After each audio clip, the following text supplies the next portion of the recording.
José Alberto. Yo lo tenía incluido en mi texto y igual también voy a solicitar de antemano un aplauso para el compañero. Yo recuerdo la reunión como de cafetero que entre 1987 y el año 2020, según la Comisión de la Verdad, se registraron 22.000 víctimas de un conflicto armado. Y quiere decirlo mi compañero José Alberto, que su papel, su actuación, su rol en el estallido social mantuvo viva a la juventud, a la muchachada, como usted bien lo llamó, en las calles ensangrentadas de Pereira. Y quiero, desde esos jóvenes, desde el mundo universitario que también represento, darles muchas gracias, compañero. Muchas gracias.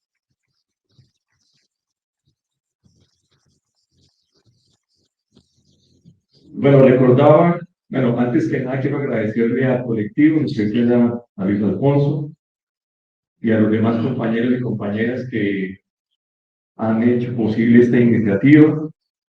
Hace 10 años estuve en un foro similar por aquí cerca, creo que en el Teatro de Compañía, un 9 de febrero. Yo viví muchos años en Cali, parte de mi niñez la viví acá. Y cada vez que yo vengo a Cali, debo honrar la memoria de dos compañeros, de 5 que incursionábamos hace, no sé, los años 80, en la prensa, en el periodismo, en todavía en esta ciudad, quedamos vivos 3 compañeros. Y esta conversa o estas reflexiones van también dirigidas en memoria a 2 compañeros asesinados, que nunca los podemos olvidar. Adolfo Pérez Arosemena, asesinado por el ejército en 1989, y 5 años atrás, según mi hipótesis también por las fuerzas oscuras, el compañero Hugo Hidárraga. También aquí está presente en el auditorio el compañero nuestro Lucas Villa Vázquez. En 70 años de mi universidad, el año pasado, cuando cumplía los 70 años de la universidad, fue asesinado uno de los nuestros.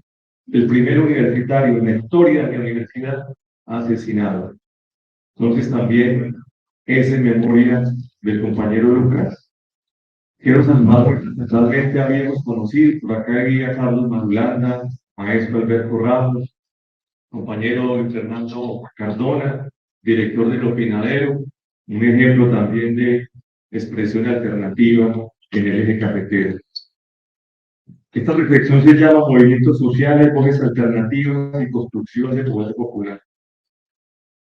El acuerdo de Támesis, mediante el cual el gobierno nacional entregó 590 hectáreas aproximadamente al campesinado de Córdoba el último fin de semana, tierras que habían sido usurpadas por Carlos Castaño, se constituyen en el inicio de los procesos de reforma agraria en Colombia. Sin embargo, este hecho, tan trascendental por su significado político, pudo haber pasado desapercibido para las grandes audiencias. Compañero Daniel Rojas, Medellín, quiero también aquí honrar a Daniel, quien coordinó el equipo programático de la campaña de Petro Presidente. Yo también hice parte de ese equipo programático del año pasado. Compañero Rojas, presidente de la SAE, dijo en su cuenta de Twitter, comillas, ya es suficiente de anuncios pasados a los hechos. Dentro de los primeros 100 días de gobierno, empezamos a usar los bienes de las economías ilegales para que sean base de un nuevo modelo económico. Entregamos la hacienda Támesis a 50 familias y vamos por más. Gracias, equipo SAE. Cierro comillas. A su turno, el reconocido periodista Olman Morris escribió en su cuenta de Twitter lo siguiente, abro comillas. Señor presidente, el acto histórico de la entrega de la hacienda Támesis del clan Castaño a 50 familias campesinas, hoy no es suficiente. Hoy no es suficiente transmitirlo por la página de presidencia. Debe ser transmitido por RTBC, por un sistema de medios públicos. Punto seguido. ¿Para qué? Cierro comillas. Antes de ese trino, el comunicador había dicho en otro mensaje, comillas, lamento profundamente que a esta hora ningún canal de radio o televisión pública en Colombia transmita este acto que cambia la historia del país. Cierro comillas. Y en un tercer mensaje, Morris dijo, comillas, el país debería estar escuchando el discurso del presidente Petro en el centro de lo que fuera la expropiación de la tierra por el paramilitarismo. La televisión privada no lo haría, no es su deber. Para la TV y la radio pública sí debería. Cierro comillas. Un gobierno como el de Petro y Francia, que a pasos agigantados durante sus primeros 100 días de mandato avanza hacia la materialización del programa de gobierno, parece haber apostado a la capacidad de influencia de las redes sociales, especialmente en Twitter. Al tiempo, al menos es mi opinión, que ha dejado a las audiencias convencionales a merced de los medios corporativos de comunicación, sin contar con los medios públicos bajo su tutela. En tal sentido, el llamado de atención de Morris cae como anillo al dedo en este foro, porque nos está invitando a reflexionar y actuar frente a uno de los temas más candentes del programa, la reforma agraria, y lo que esto significa para la nueva historia del país y, por supuesto, al papel de la radio y televisión pública en la administración del cambio. Pero este no es mi tema en particular, creo que aquí ya lo han expuesto brillantemente los colegas, y simplemente lo dejo como un contexto para que se discuta en este y otros espacios. Entonces me pregunto lo siguiente, ¿cuál es la razón para que aún el gobierno no le eche mano, comillas, como se dice en la lengua popular, a una de las principales herramientas que tiene para incidir en la opinión pública y más que eso, en la construcción de una gobernabilidad política, cuando al frente tiene unos medios masivos de comunicación privados que se pasan las 24 horas o más haciendo todo lo posible para desinformar, ignorar, tergiversar y o manipular a su antojo lo que hace el gobierno? Las relaciones históricas de dominación no escapan, por supuesto, al campo de la información y la comunicación. Las tendencias dominantes en Colombia han hecho de ambas un instrumento hegemónico en el mejor sentido gramsciano. Desde esa perspectiva, las luchas por un nuevo orden económico, social y político se inscriben irremediablemente, compañeros y compañeras, en este contexto.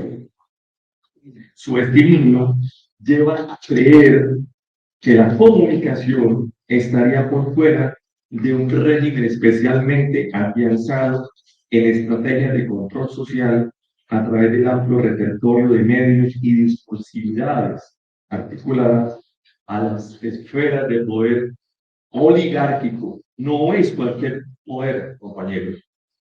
La capacidad de influencia de los medios corporativos está lejos de desaparecer, menos aún cuando lo que aún está en juego son los intereses de unas élites económicas que ostentan la titularidad del capital financiero fundamentalmente para bloquear cualquier intento de modificación del statu quo, así sea mediante la expansión de una política reformista en el marco del Estado de Derecho, la Constitución y la ley, como tantas veces lo ha expuesto el presidente Petro y como de hecho se viene tramitando por los cauces de la democracia representativa en el Congreso de la República.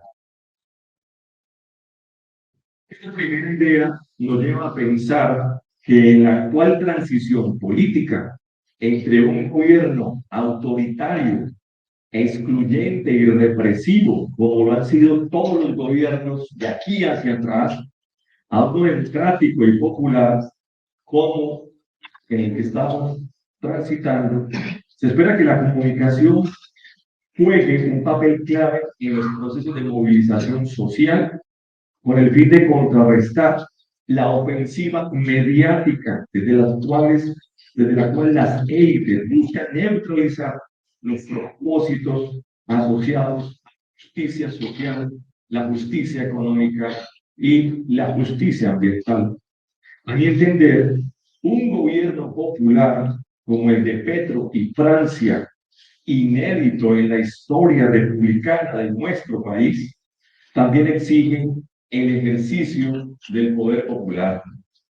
Este es uno de los puntos que tímidamente se vienen discutiendo en los círculos cerrados de la academia y en a veces, lo digo con respeto, a los espacios también obtusos de la izquierda tradicional.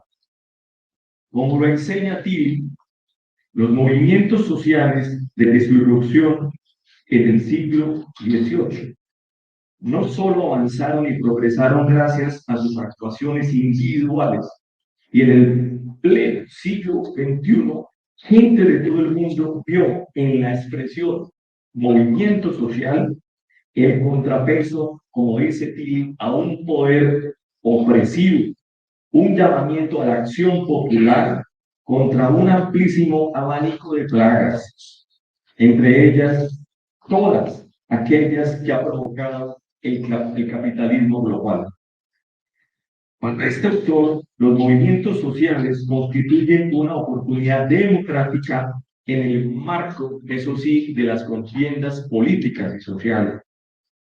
Para nuestro caso, es importante recalcarlo, como se lo escuché hace poco a la compañera ministra de Trabajo, nuestra Gloria Inés Ramírez, en una reunión con trabajadores jóvenes y mujeres de Pereira. Aquí está Luis Fernando como testigo. Comillas, dijo la compañera ministra, tenemos el gobierno, pero no tenemos el poder. Cierro comillas. O lo mismo que dijo Petro a sus ministros luego de posesionarse el 7 de agosto. El poder es como el perfume, se evapora, está en las calles y lo tiene la gente que nos trajo hasta aquí. Algo así, dijo Petro esa noche del 7 de agosto en la casa de Nariño. En estas condiciones, es claro que el movimiento social es como la savia que alimenta esa idea, a veces creo yo oportunista, de gobernanza, la cual puede ser un simple pero complejo clima que alberga un montón de significados en lo que hace y deja de hacer el gobierno, pero sobre la base que con la soberanía popular difícilmente se juega, y Cali como capital de la resistencia fue testigo de ese hecho. Soberanía que llevó a millones de colombianos y colombianas a ejercer sus derechos en medio, prefiero decirlo yo, de revueltas populares y no de un estallido social.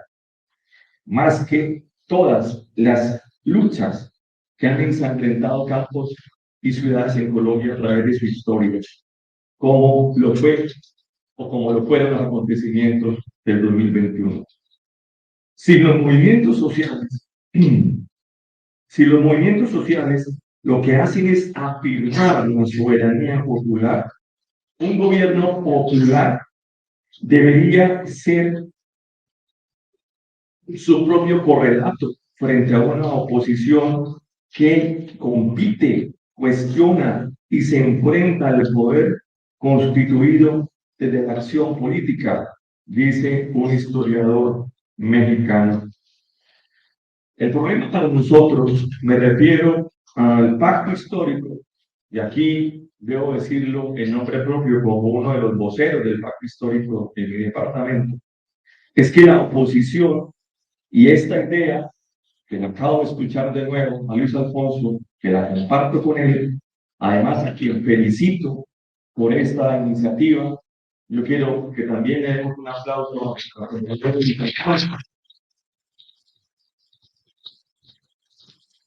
los demás compañeros y compañeras de este colectivo. No son en sí mismas los partidos políticos de la derecha como tal, sino los propios medios de comunicación privados que hacen las veces casi que de partidos de oposición, que tampoco ya son las viejas cajas de resonancia de los portavoces del poder oligárquico, sino que asumen sin tapujos a través de periodistas, hay que decirlos, avesados en la defensa de los intereses más mezquinos, por no decir otra cosa. Podría decir también que intereses oscuros. Así la cuestión para un gobierno popular es mucho más complejo que disputar audiencias a través de trinos que no llegan al conjunto de la población. El poder político de los medios le permite posicionar agendas audiovisuales cotidianas, de las cuales hacen valer un régimen informativo articulado a esferas de dominación, poniendo, como está ocurriendo en Colombia, en entredicho la agenda gubernamental del gobierno del cambio por la vida.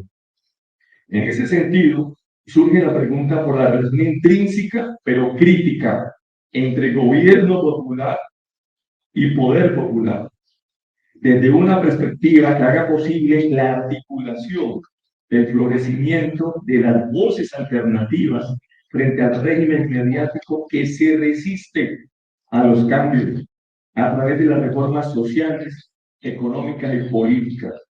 Aquí está uno de los principales desafíos que experimentará el progresismo en su conjunto de ahora en adelante, como lo estamos viendo en Brasil y como lo hemos padecido alrededor de todas las conspiraciones contra Venezuela.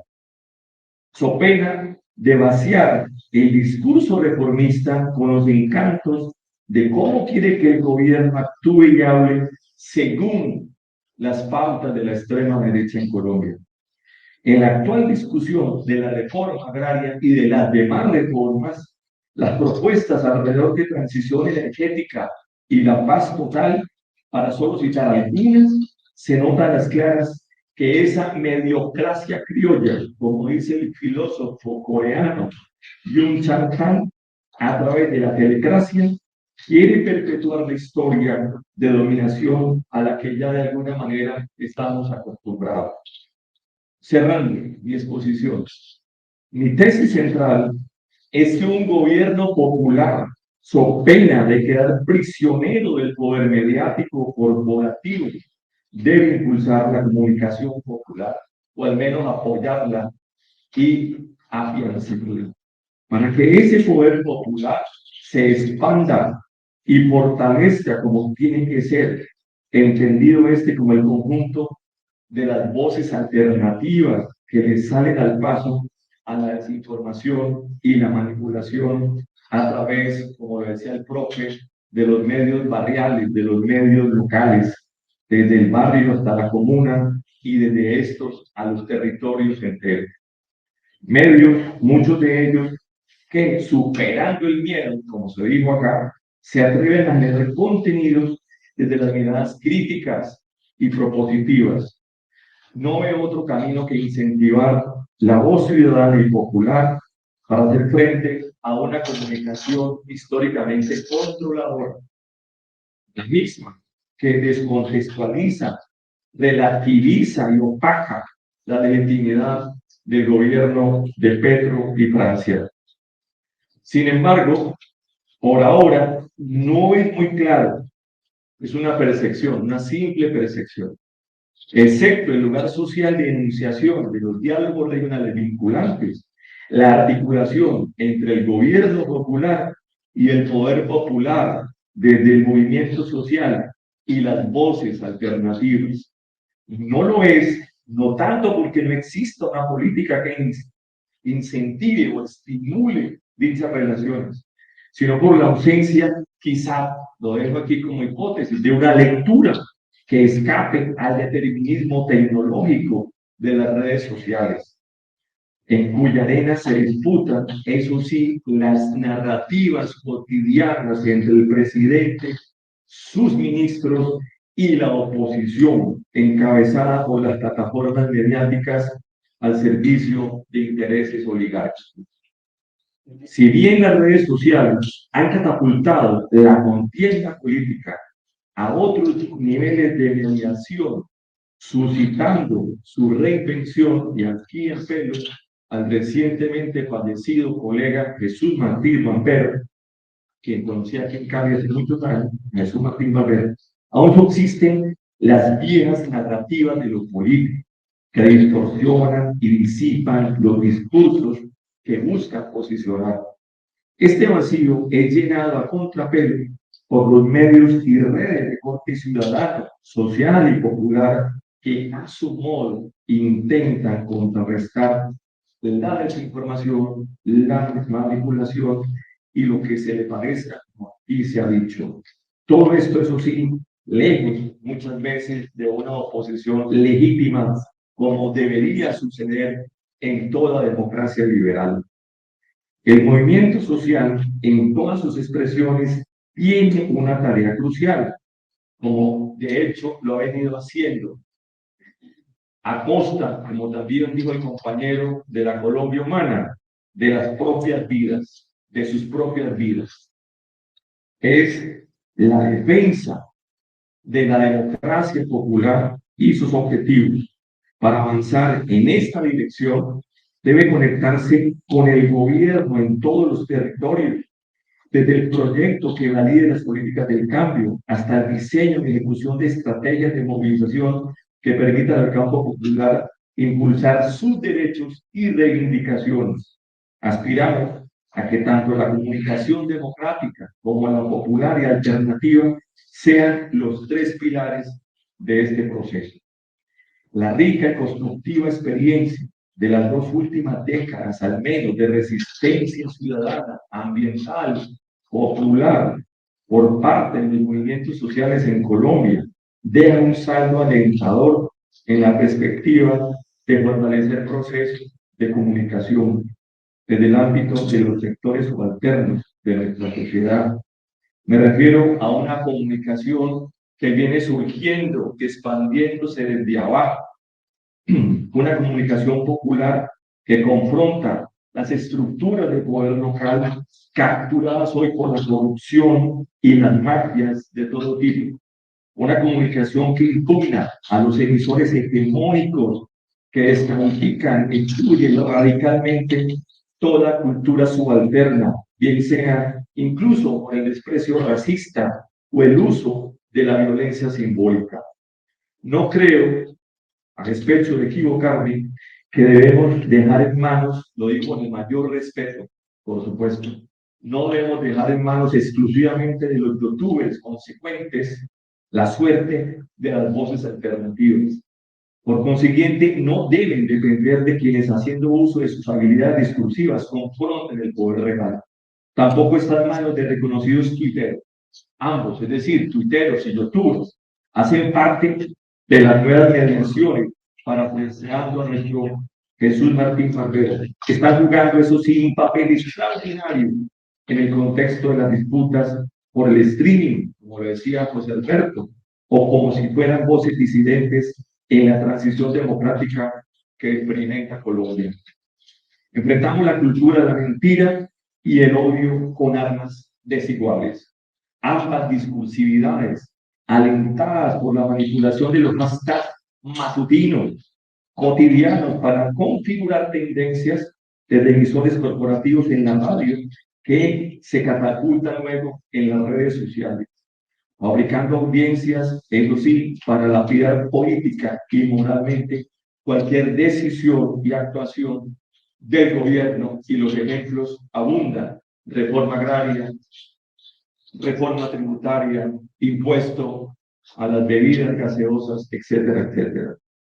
El problema, como plantea Ignacio Ramonet en su última publicación, es que aún la mayoría de personas confían en los buscadores de Internet y en las redes sociales como fuentes principales de novedades primarias y de informaciones.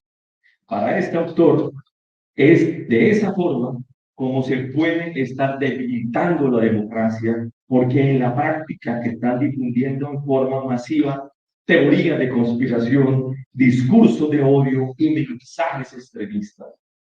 No habrá comunicación alternativa desde el campo popular sin que de por medio esté ajustada a una estrategia de lucha política que rompa con el mito de la neutralidad y la imparcialidad de los grandes medios de los cuales siguen bebiendo las audiencias domesticadas por los relatos del poder oligárquico en Colombia. En esa perspectiva, la ultraderecha seguirá apelando a lo que en buena medida le ha funcionado, manipulando la verdad, usando el poder de los símbolos, de la oratoria, de las imágenes y de las nuevas redes sociales, como dice Nacho Ramonet. ¿Qué es lo alentador? Con esto ya cierro. El surgimiento de medios independientes, haciendo uso de plataformas como YouTube, Facebook, desde los cuales a nivel local se contrarresta la desinformación y el sesgo de los contenidos mediáticos vinculados a ese espíritu. El estallido o la revuelta social también fue, hay que decirlo con orgullo, con mucho orgullo, fue el estallido de la comunicación popular. Sin esta hubiese sido seguir avanzando en la construcción de poder popular desde la comunicación popular. Se trata de una comunicación emancipadora y en el mejor sentido liberadora, como dice nuestro amado Paulo Freire. En un gobierno popular es la voz popular la que debe resonar desde los propios medios públicos.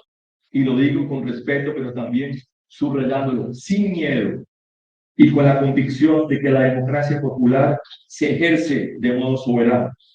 Y como lo expresé recientemente, vivir democráticamente en medio de las diferencias y conflictos es un aprendizaje social y político para construir una sociedad menos desigual. Este principio hace parte de un cuarto aspecto del diseño de los diálogos regionales vinculantes. Si la sociedad asume el diálogo social y regional como una estrategia para enfrentar colectivamente las tareas del desarrollo posible en cualquiera de los campos de la sociedad, la economía y la educación, se crearán condiciones estructurales para un cambio a largo plazo. Lo peor que puede pasar es que los diálogos solo sean una terapia política, y lo digo en vísperas de lo que va a ocurrir en Pereira el próximo 9 de noviembre. Una terapia política dirigida a superar la esclerosis de unas instituciones que hablan todo el día, pero no escuchan,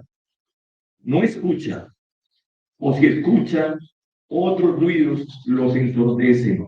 El desafío desde este criterio es que los colombianos y colombianas debemos aprender a vivir en democracia, y esa lección no la ha puesto en el penso las élites que nos han gobernado o desgobernado, como decía una compañera campesina del barrio. De ahí que los diálogos también hacen parte de una cátedra de formación y comunicación democrática. Quiero resaltarlo, que exige el cambio. En otras palabras, el cambio por la vida exige un giro democrático que haga del diálogo vinculante su columna vertebral y no exclusivamente a través de un plan de desarrollo. Invito a que las mesas, los foros, los espacios de movilización y discusión continúen y no mueran cuando se cierra el telón de cada diálogo en las 48 regiones. Finalmente, los tentáculos del poder se confrontan en democracia a través de medios alternativos, medios públicos y voces populares.